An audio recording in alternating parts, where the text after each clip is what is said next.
नमस्कार, मैं हूं श्वेता झा और आप देख रहे हैं आज तक। बीती रात दिल्ली समेत एनसीआर में तेज हवाओं के साथ जमकर बारिश हुई। आपको बता दें, कई जगहों पर पेड़ गिरने से पारा भी लुढ़का और मौसम आज सुबह लेकिन साफ दिखा।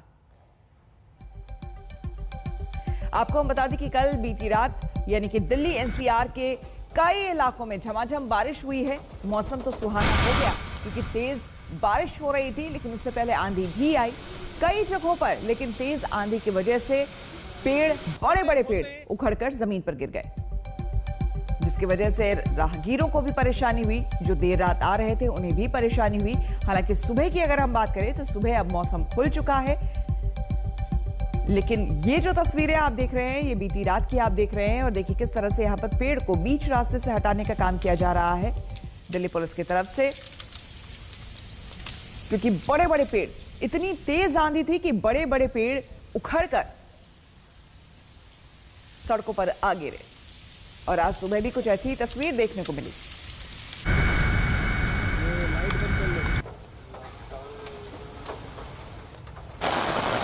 रात होते ही दिल्ली एनसीआर की मौसम ने जबरदस्त करवट ली है। इस वक्त हम दिल्ली के दिल कनाट प्लेस में मौजूद हैं और जिस तरह से तेज हवाएं चल रही हैं, बारिश हो रही है, और उसकी तस्वीर भी आप देख लीजिए।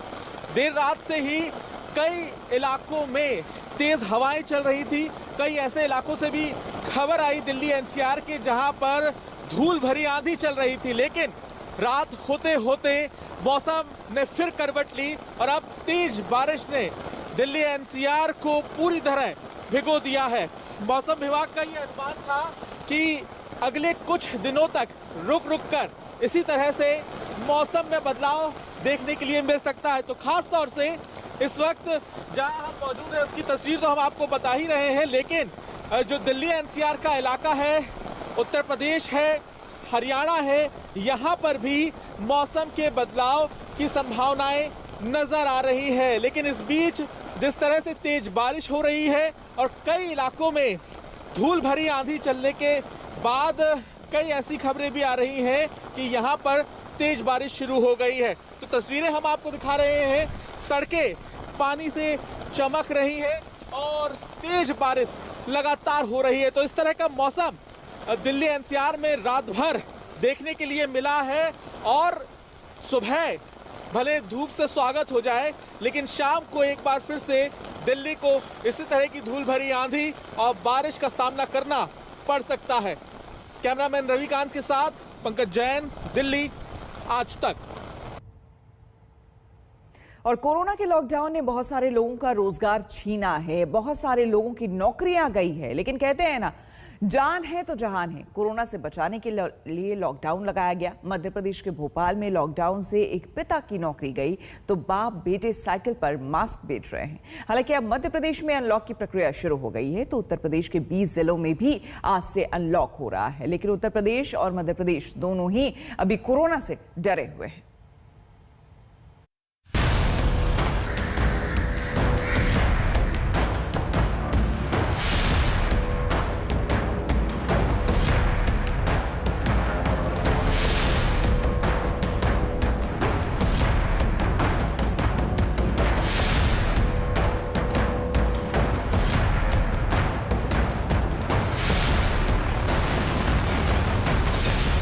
उत्तर प्रदेश और मध्य प्रदेश ने कोरोना का भयंकर काल देखा है।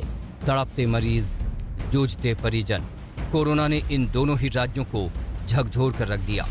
यूपी और एमपी के सीएम अपने जिलों में ताबड़तोड़ दौरे कर रहे हैं, मीटिंग ले रहे हैं, कोरोना को कंट्रोल करने की हर मुमकिन कोशिश कर रहे हैं और ये कोशिशें रंग ला रही हैं। कोरोना के केस घट रहे हैं और दोनों ही राज्य अब आज से अनलॉक की तरफ बढ़ रहे हैं। लेकिन सबसे पहले आपको मध्य प्रदेश के भोपाल की एक दर्द भरी दास्तां दिखाते हैं। पहले कोरोना ने मारा, फिर लॉकडाउन ने मारा। जी हां, कोरोना के भयंकर काल में न जाने कितने परिवार मुसीबतों के दौर से गुजर रहे हैं। लॉकडाउन लगाना सरकार की मजबूरी थी, लेकिन इसी लॉकडाउन ने कई लोगों का रोजगार भी छीन लिया। ये है सनी, भोपाल की सड़कों पर साइकिल की मास्क की दुकान लगाए हैं। पिता की नौकरी गई तो सनी को साइकिल पर मास्क बेचने के लिए उतरना पड़ा। मध्य प्रदेश में करीब 1 महीने से लागू कोरोना कर्फ्यू ने काफी हद तक संक्रमण को तो काबू में कर लिया, लेकिन इस कोरोना कर्फ्यू का दूसरा पहलू यह है कि कई लोगों की आजीविका पर भी इसका गहरा असर पड़ गया है। हम भोपाल में इस वक्त मौजूद हैं और भोपाल में रहने वाले भूपेंद्र यादव जो एक रेस्टोरेंट में काम करते थे, वो नौकरी से हाथ धो बैठते हैं क्योंकि लॉकडाउन में रेस्टोरेंट बंद हो गया। प्रतिबंधित था वहां पे लोगों का जाना। जाहिर सी बात है कि जब रेस्टोरेंट ही बंद हो तो उसमें काम करने वालों को पगार कैसे मिलती, और यही वजह है कि भूपेंद्र और उनके बेटे अब भोपाल की सड़कों पर यूं रोजाना साइकिल पर मास्क बेचते हैं। कैसे ये विचार मन में आया, क्योंकि पापा तो रेस्टोरेंट में काम करते थे, हुआ क्या था?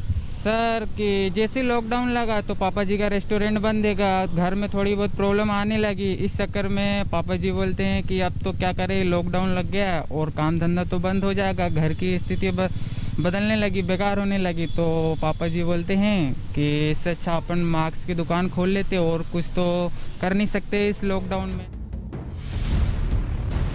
हम आपको बता दें कि लॉकडाउन से पहले सनी के पिता भूपेंद्र एक रेस्टोरेंट में काम करते थे, लेकिन रेस्टोरेंट बंद हुआ तो नौकरी भी चली गई।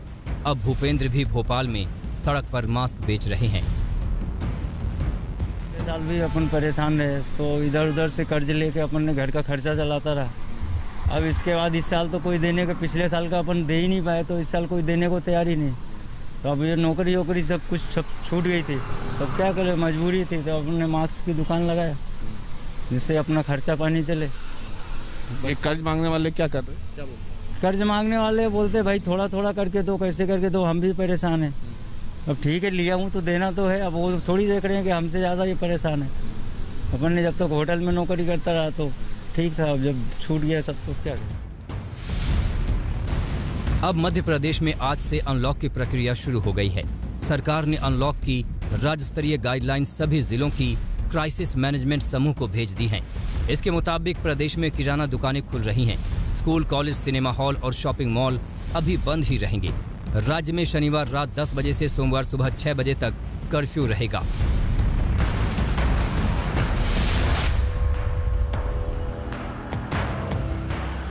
उत्तर प्रदेश अनलॉक की ओर बढ़ गया। योगी सरकार की नई गाइडलाइन के अनुसार आज से यूपी के 20 जिलों को छोड़कर सभी जिलों में सुबह 7 से शाम 7 बजे तक कोरोना कर्फ्यू में कुछ शर्तों के साथ ढील दी गई।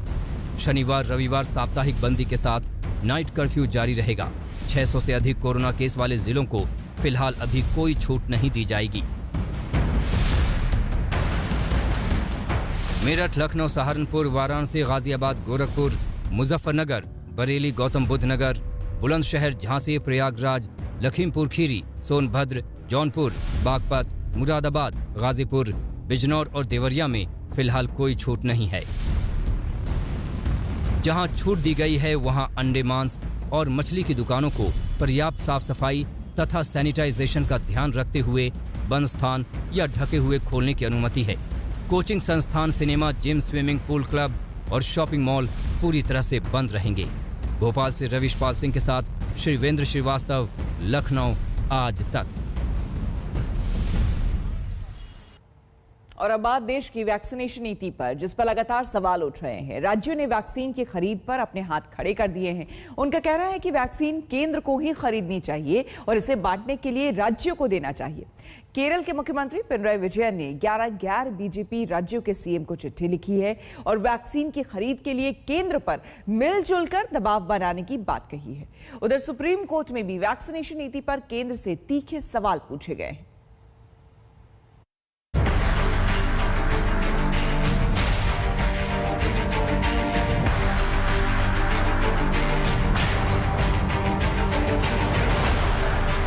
केंद्र को सस्ती और राज्यों को महंगी वैक्सीन क्यों? राज्य वैक्सीन की ज्यादा कीमत आखिर क्यों दे? 18 प्लस के टीके राज्यों के भरोसे क्यों छोड़ दिए? ऑनलाइन रजिस्ट्रेशन गांवों में कैसे मुमकिन होगा? क्या नीति बनाने वाले जमीनी हालत नहीं जानते हैं? ये वो सवाल हैं जो सरकार की वैक्सीनेशन नीति पर सुप्रीम कोर्ट में उठे हैं और सुप्रीम कोर्ट ने पूछ लिया कि आखिर सरकार की वैक्सीनेशन नीति है क्या?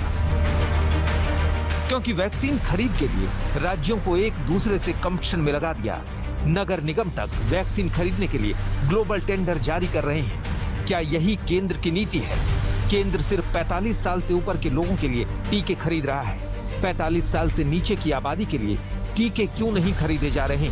45 प्लस आबादी के लिए तो केंद्र राज्यों को टीके दे रहा है, लेकिन क्या 18 से 44 साल के लोगों के टीकाकरण को राज्यों के भरोसे छोड़ दिया गया? राज्य अपने लिए वैक्सीन की व्यवस्था कैसे करेंगे? क्या केंद्र ये सुनिश्चित करेगा कि राज्यों को टीका मिल जाएगा और समस्या का समाधान हो जाएगा? वैक्सीन की कीमत तय करने वाली कोई नीति भी साफ नहीं है। केंद्र को वैक्सीन सस्ती मिल रही है, जबकि वही वैक्सीन राज्य महंगे दाम पर खरीद रहे हैं। पूरे देश में वैक्सीन की एक कीमत होनी चाहिए। सुप्रीम कोर्ट की सुनवाई में वैक्सीन की कीमत और वैक्सीन की खरीद दोनों पर केंद्र सरकार की नीति और सोच सवालों के कटघरे में खड़ी थी। सरकार की तरफ से सॉलिसिटर जनरल ने जवाब दिया कि पूरी दुनिया वैक्सीन की उपलब्धता के संकट का सामना कर रही है। वैक्सीन बनाने वालों की कमी है। अगर कोर्ट वैक्सीन की कीमत निर्धारण के बारे में भी जांच करेगा तो इससे सप्लाई में रुकावट आएगी। वैक्सीन की अलग अलग कीमत वाले सवाल पर केंद्र ने जवाब दिया कि उसने राज्यों और वैक्सीन निर्माताओं से बातचीत की है और इस बात पर राजी किया है कि सबके लिए एक कीमत तय की जाए। सुप्रीम कोर्ट की सुनवाई में केंद्र ने भरोसा दिलाया और उम्मीद जताई कि 18 साल से अधिक उम्र के सभी लोगों को इस साल के आखिर तक टीका लगा दिया जाएगा। लेकिन केंद्र के इस जवाब के बाद भी सुप्रीम कोर्ट के सवाल नहीं रुके, क्योंकि वैक्सीनेशन में सिर्फ वैक्सीन की खरीद और उसकी कीमत ही मुद्दा नहीं है। जस्टिस चंद्रचूड़ ने डिजिटल डिवाइड की बात की और ये पूछा कि इसको देखते हुए क्या इंतजाम किए गए। कोविन ऐप पर अनिवार्य रजिस्ट्रेशन ग्रामीण इलाकों में कैसे व्यावहारिक होगा? सरकार डिजिटल इंडिया की बात करती है, लेकिन झारखंड के किसी गांव का मजदूर अगर राजस्थान में है और वहां टीका लगवाना चाहता है तो वो कैसे रजिस्ट्रेशन करवाएगा? जस्टिस चंद्रचूड़ ने कहा कि वो ई कमेटी के चेयरमैन हैं, जो समस्याएं आती हैं उन्हें जानते हैं। नीति बनाने वालों को लचीला होना चाहिए, जमीनी हालात पता होने चाहिए। सुप्रीम कोर्ट की सुनवाई में खरी बात हुई। वैक्सीनेशन में ग्रामीण इलाकों पर अब तक ध्यान नहीं है। 75% वैक्सीनेशन शहरी इलाकों में हुआ है। कोर्ट ने सरकार से उसकी नीति साफ करने को कहा, दस्तावेज देने को कहा। सुप्रीम कोर्ट ने साफ कहा कि सरकार नीति में सुधार करे। अपनी कमियों को स्वीकार करना मजबूती की निशानी होती है और कोर्ट में ये सुनवाई किसी को नीचा दिखाने के लिए नहीं हो रही है। विदेश मंत्री जरूरी चीजों के इंतजाम के लिए अमेरिका गए थे। इसी से हालात की गंभीरता का पता चलता है। इसलिए अभी ऐसा कोई आदेश पारित नहीं होगा जो किसी बातचीत में रुकावट डाले। सुप्रीम कोर्ट ने सरकार को 2 हफ्ते दिए हैं कि वो कोविड मैनेजमेंट और वैक्सीनेशन पर अतिरिक्त हलफनामा दाखिल कर सके, लेकिन इस सुनवाई में वैक्सीनेशन नीति का सच से सामना हो गया। दिल्ली से संजय शर्मा के साथ आज तक ब्यूरो। यूं तो आपने बिहार में बहुत सारे खस्ताहाल अस्पताल देखे होंगे, लेकिन आज आपको जो अस्पताल हम दिखाने जा रहे हैं उसे देखकर आपका कलेजा मुंह को आ जाएगा। जी हाँ, यकीन नहीं होगा कि जिन दुकानों में परचून का सामान बिकना था वहां अस्पताल चल रहा है। भरोसा नहीं कर पाएंगे कि 6x8 की दुकानों में इलाज भी होता है, ऑपरेशन भी होता है, वहीं कोरोना की वैक्सीन का स्टोर भी है। अव्यवस्था और बदहाली की ये तस्वीर बिहार के सहरसा की है। कभी देखा है ऐसा प्राथमिक स्वास्थ्य केंद्र जो दुकानों में चल रहा हो? शटर उठाइए, इलाज कराइए, शटर उठाइए, ऑपरेशन कराइए, शटर उठाइए, टीका लगवाइए, शटर उठाइए, भर्ती हो जाइए। तो अब तक आपने भले ही देखे हो नीतीश कुमार के बदहाल, खस्ताहाल, बेहाल अस्पताल, देखे हो आपने अस्पताली भूत बंगले या कचरे के अंबार में धंसा अस्पताल, लेकिन सहरसा के बनवा इटहरी प्रखंड का प्राथमिक स्वास्थ्य केंद्र देखेंगे तो यकीन हो जाएगा कि बिहार की स्वास्थ्य व्यवस्था की पृथ्वी अपने अस्पतालों को पाताल में खींच ले गई है। इस वक्त हम सहरसा जिले के बनवा इटहरी प्रखंड में मौजूद है और मेरे पीछे जो आप ये 5 दुकानें देख रहे हैं, दरअसल ये 5 दुकानें जो है, इन्हीं दुकानों में जो है बनवा इटहरी प्रखंड का प्राथमिक स्वास्थ्य केंद्र जो है वो चलता है। देखिए किस तरीके से शटर उठाया जाएगा और अंदर जो आपको देखने को मिलेगा वो हैरान कर देगा। देखते चलिए क्योंकि बहुत कुछ है यहाँ देखने को। ये पहला जो है एक दुकान, इसका शटर उठेगा तो ये है रोगी पंजीकरण कक्ष है। और दूसरा यहाँ पे आप आ जाइए, जिसका शटर अभी उठाया गया है, ये है दवा वितरण और भंडारण कक्ष है। यहीं पे दवाइयाँ मिलती हैं, यहीं पे लोग जो आते हैं, मरीज आते हैं, उनको बताया जाता है क्या दवाएं उनको मिलेंगी। और ये तीसरा आप देख लीजिए, इसका भी शटर आप उठाइएगा तो अंदर यहाँ पर नर्स मौजूद है। जहां डॉक्टर बैठते हैं वहां देखेंगे तो डॉक्टर के अलावा जंग खाई हुई कुर्सियां मिलेंगी, कुछ रद्दी फाइलों का बंडल मिलेगा। यूं समझिए कि इतना कुछ यहां रखा है कि पैर रखने की भी जगह नहीं है। और बाजार समिति की ये जो 5वीं दुकान है, ये देखिए, ये 5वीं दुकान है। इसमें ये ओपीडी और शीत श्रृंखला है। और ये जो 5वां कमरा है, इसमें इस पीएचसी के जो डॉक्टर हैं, जो मुख्य डॉक्टर, वो बैठते हैं यहाँ पे, उनसे बात करते हैं। क्या नाम हुआ आपका सर? डॉक्टर लक्ष्मण सिंह। लक्ष्मण जी। जी डॉक्टर साहब, ये बताइए कैसे काम करते हैं ये शटर वाला अस्पताल में आप लोग? यहाँ पर देखिए ओपीडी हम लोग चला लेते हैं, उसके बाद फिर यहाँ पर बीसीएम बैठते हैं, फिर उसके बाद यहाँ पर ऑफिस का जितना भी कार्यक्रम होता है देख लीजिए। बस इतना ही में जो है ना हम लोग का चलती है। ये 6 बाई 8 के इस दुकान में आप लोग का अस्पताल चल रहा है? क्या करें, किसी तरह हम लोग काम चला लेते हैं। इस 6 बाई 8 के कमरे में ऑपरेशन भी होता है। सही सुन रहे हैं, ऑपरेशन भी होता है। लेकिन होता कैसे है डॉक्टर साहब खुद बताएंगे। तो बताइए डॉक्टर साहब। से ऑपरेशन हुआ, फिर इसको हटा दिया जाता है बाहर, फिर यहाँ बेंच लगा करके फिर इसको शटर को हाफ गिरा करके तब जो है ना एक पर्दा लगा दिया जाता है। फिर उसी ऑपरेशन कर देते हैं यहीं पे? यहीं हम नहीं करते हैं, प्रभारी सर आते हैं तो करते हैं, यहीं पर करते हैं। सब यहीं हो जाता है, यहीं पर ऑपरेशन किया जाता है। और उसके बाद दूसरे के यहाँ अनिल, एक है अनिल मोदी, उनके घर में रखा जाता है। तो क्या चीज़ रखा जाता है? पेशेंट सबको। सुना कि नहीं, इस दुकान में ऑपरेशन करने के बाद कोई अनिल मोदी जी हैं, उनके घर में पेशेंट को रखा जाता है। 25 लोग स्टाफ है यहाँ पर। और आप देख लीजिए कैसे एक 6 बाई 8 के इस दुकान में जो है, ऐसे 5 दुकानें हैं, इसमें एक स्वास्थ्य केंद्र चल रहा है, एक अस्पताल चल रहा है। आप सोचिए कितनी हैरानी की बात होती है ये। आप जो बातें बता रहे हैं डॉक्टर साहब, उसको सुन के माथा चकरा जाता है।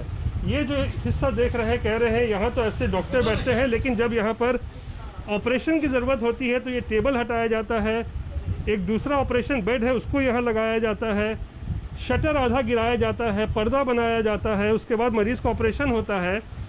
कहाँ रखा जाता है वो भी देख ही लीजिए। यहाँ देखिए, इस घर में दवाइयाँ, इंजेक्शन सब जो है इस तरीके से यहाँ बिखरा पड़ा है।